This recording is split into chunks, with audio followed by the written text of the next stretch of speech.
prav, nisem nehal repat niti mal, niti imam v svojih rokah hasa za vsak rokav, klasa zase sine.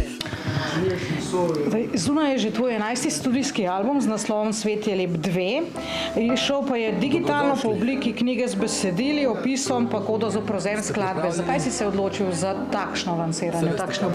Se pravi, zelo enostavno, ko se pogovarja z ljudmi, ki poslušajo glasbo prek CD-ja in če nekdo dobi za darilo, pravijo, da nimajo z njimi kaj za početi, pa logično je tudi, da glede na to, kako se razvija celotna situacija, zdaj tudi to obdobje, da enostavno je po eni strani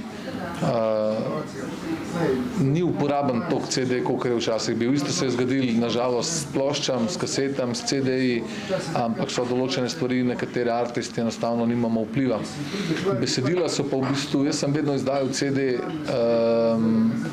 in knjigice bolj zaradi besedil, ker se mi zdi, da je tisto, kar resnično šteje v samem ovitku.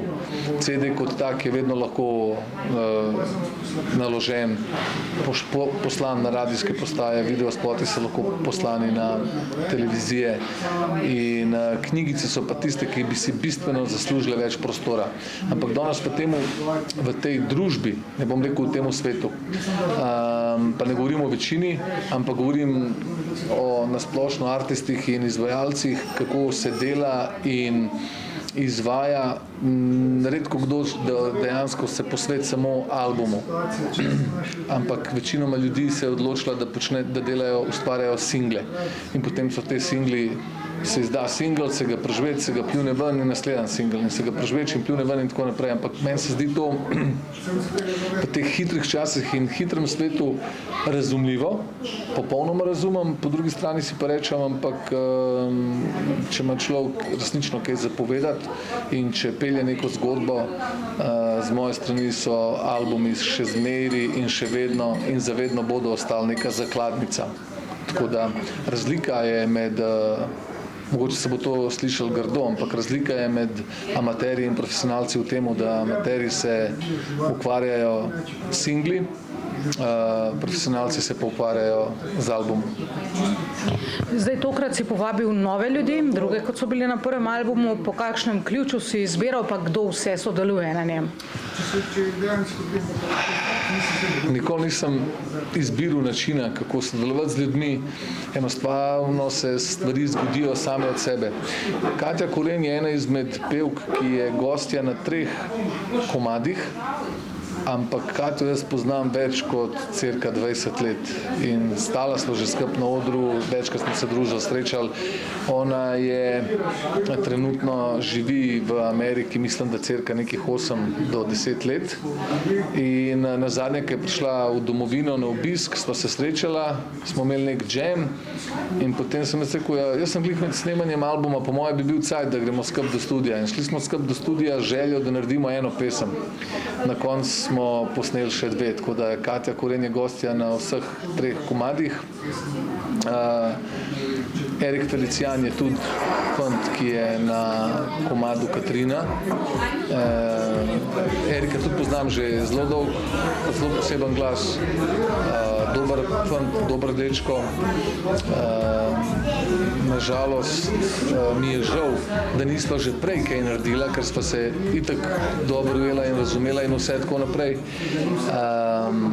Še posebej, ko so določeni ljudje, ki izkoristijo določene ljudi in potem jim po domač povedano znajo ali obrniti hrbet, pa ne samo to, kulturno bi bilo, da saj določene stvari zadržijo zase, ampak znajo iti še toliko nizko, da so pripravljeni govoriti določene floskule in neresnice o določenih ljudeh. Skratka, če grem naprej, je še gostja Aja Rose, to je v bistvu gospodična Maruša. Z Marušo sva naredila eno pesem, ki se kliče Miren dan, zelo posebna pesem, zelo poseben komad. Marko Flomaceta, moj isto prijatelj in producent, ne tega albuma, ampak določenih drugih, je povedal, da mu je ta komad nekako nekaj najbolj posebenega na plati. Tako da definitivno je drugačen od tistega, kar smo do zdaj počeli. Ponosen sem tudi na sodelovanje z Evo Bevs. Eva Bevs je gostja na 2 komadih. Ena pesem se kliče Sam gremo, podnaslov bi se lahko prevedel Prek trnja do zvezd. Fascinanten, mislim, presenečen, tako lepo je bilo ustvarjati, tako lepo je bilo snemati, dobra energija, dobro vzdušje, super sva se ujela, tako da nismo ostali na enem komadu, ampak smo potem naredili še 15 pesem skupaj za ploščo Svet je lep 2, ki je dejansko v podznaku pomeni ta dvojka, s katero sem tudi na naslovnici, je kot pis, je kot mir. In nasplošno rdeča nit albuma je mir, ne? In mislim, da je to največja dragocenost, ki je potrebna vsem in ne samo posameznikom. Gostja je tudi Lejre.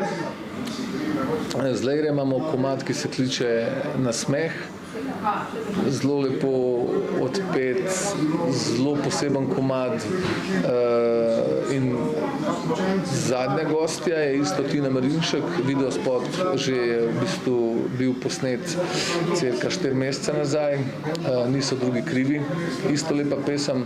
Tako da v bistvu so, kot ste lahko opazili tisti, ki so album poslušali in tisti, ki ga bodo še, je, da so dejansko bistveno samo pevci prisotni in moji glasbeniki. Jernej Trubenter je igral kitaro, Urban Malović, večinski producent albuma Svet je lep 2, je igral bas, Aljoša Jurkovšek je poskrbel za trubente in mislim, da smo nekje tudi uporabljali za celotno brass sekcijo. Tako da to so v bistvu nekako te ljudje, ki so tudi zaslužni, da je album nastal. In ostalih gostov pa mislim, da ni. Zdaj bodo te, ki si jih zdaj omenil, prišli tudi na koncert 11. oziroma kot gostje, mislim, v Kinu Šiška? Zaenkrat gostov nobenih nisem še razkril. Videli bomo, kako bojo časovno. Nažalost mi je Erik sporočil, da je tisti dan v Nemčiji. Z njim bi si želel stati, ker sva skupaj stala že na odru. In prvič, ker sva skupaj stala na odru, je bilo ful zabavno in ful zanimivo in verjamem, da bi lahko naredili ne samo eno pesem, ampak še kaj drugega. Bo pa sam nastop kar neko zanimivo presenečenje. Ne moram nažalost razkriti določenih stvari, lahko pa samo potrdim, da bo, kar se tiče glasbe, definitivno dober in tisti, ki bodo si vzeli čas in po mojem, da ne bo žal. Verjetno boš tudi tam, kot si že omenil, da na tem albumu pozivaš k miru, pozval k miru, ne? Občinstvo, ki bo prišlo? Ne, vse občinstvo, katero mene posluša in katero hodi na moje koncerte, so več ali manj to, lahko rečem, srčni, spoštovanja vredni ljudje.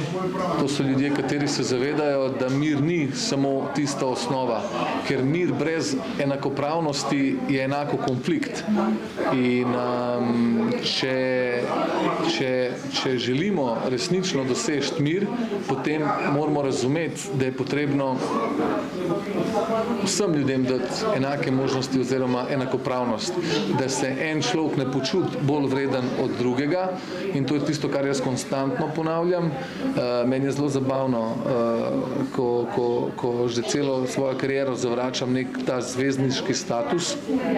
Vidite pa sami, da v razvitem modernem svetu je to kot nek brand in dobesedno te ljudje, ki dobijo ta status, to resnično hočejo živeti in res si umislijo, da so nekaj več, da so oni bolj pomembni od ostalih, ampak dejstvo je za vse tiste ljudi, ki jih vsaj malo razmišljajo in upajo biti vsaj malo kritični, vidimo, da v bistvu so kirurgi in zdravniki in čistilke in smetarji in vsi ostali enako velike zvezde, tisti, ki rešujejo življenja, v mojih očeh so še večje, se pravi od zdravnikov ali gasilcev, nekoga, ki skoči v ogenj.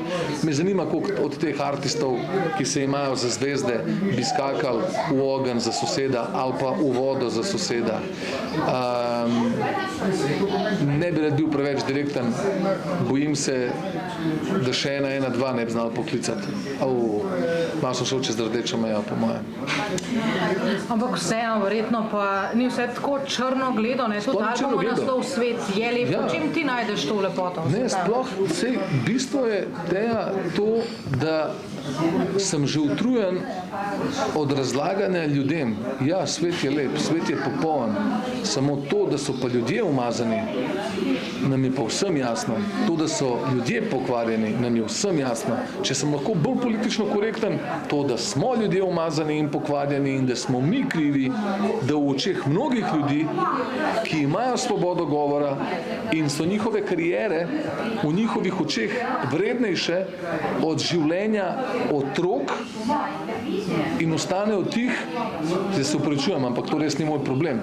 In tukaj se vidi to odstopanje, da resnično vsak človek bi lahko naredil nekaj, da bi te ljudje postali boljši, srečnejši, da bi mogoče imeli več spoštovanja in na ta način bi lahko tudi prišli do tega mira. Ker jaz, na srečo, moja filozofija je in filozofijo, katero jaz na nek način sledim in smer, v katero grem, je ta. Tudi če bi vedel, da bo jutri konec sveta, ne bi obupal danes, če bi imel možnost, da posadim novo drevo ali pa novo rožo. In to je ta moj optimizem. Vse ne pomeni, da sem jaz karkoli drugačen od drugih, ampak mindset, katerega si jaz naštimam, pa je v osnovi to, da jaz nisem vreden več niti od Kitajca, niti od Južnoameričana, Afričana ali pa kogarkoli. V življenju si pa ne bom dovolil niti to, da bi kdorkoli pomislil, da je lahko vreden več od kogarkoli drugega. Tako da, ja, ponavljam še enkrat, svet je lep, vedno bom stal za tem in vedno bom lahko potrdil to tezo in razložil, zakaj to tako vidim in zakaj to v bistvu drži, zakaj to pije vodo.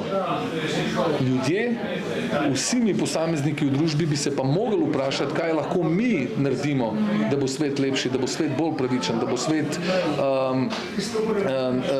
prišel do tega resničnega mira. Mogoče to za začetek, da ne obračamo glave stran, še posebej mi zahodnjaki, ki nam je tako lepo in živimo v razvitem svetu in mislimo, da nam nekdo hoče ukradati našo svobodo in ne vem kaj. Nam je v redu, da nam je tako, kakor je in se noben ne pretežuje, redki so, tako kakaj povejo, dokler je njim v redu, ne, je vse super in ko v imenu nas vseh počnejo grozodejstva, na drugih kontinentih vsi gledajo stran in so tih. Oglašajo se takrat, ko zaradi tistega njihovega rezultata in grozodejstev začnejo prihajati ljudje iz različnih kontinentov k nam in potem se sprašujejo, kaj oni delajo tukaj. Ne, vprašanje je, kaj so tvoji delali tam, kaj so naši delali tam, ker sam spadam pod ta zahodni svet. A ne? In kot belci imam določene privilegije, katerih se zavedam, ampak nikoli ne bom pristal na to, da počnejo grozne stvari v mojem imenu. In kot človek se lahko ogradim od tega, ali da jih prezrem v srcu, to je najslabša oblika, ali da povem to javno. Težava je pri meni samo to, da nažalost sem nekak javna oseba in to lahko posledično vpliva na mojo kariero, kar smo že videli in vse je to dal čez, ampak ponavljam še enkrat, življenja so življenja enega posameznika, ene mačke so vrednejša od moje kariere. Predajaš to svojo filozofijo oziroma svoj pogled tudi na svoje otroke oziroma kako gledaš na to generacijo. Se ti zdi, da mislim, da jim zapuščaš nek lep svet oziroma se ti zdi, da so oni drugače razmišljajo, da bodo živeli v boljši simbiozi, kot živimo mi, a se ti zdi, da je zdaj samo še stanje slabše?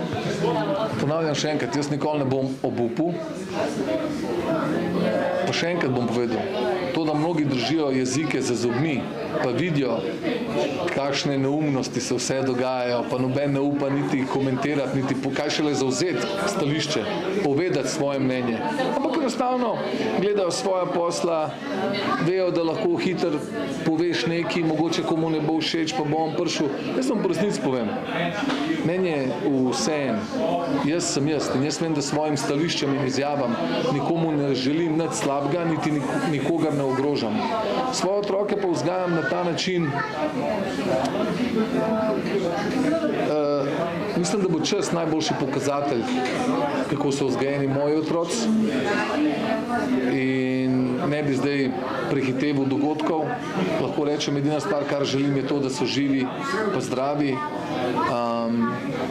Vse ostalo pa se pustimo presenetiti in ponavljam še enkrat, nikoli ni prepozen za spremembe, da človek začne početi kaj drugega ali pa da začne verjeti, ker sam sem živ dokaz, da je ogromno ljudi dostikrat spremenili svoje videnje, samo priložnosti morajo dati in mogoče prisluhniti.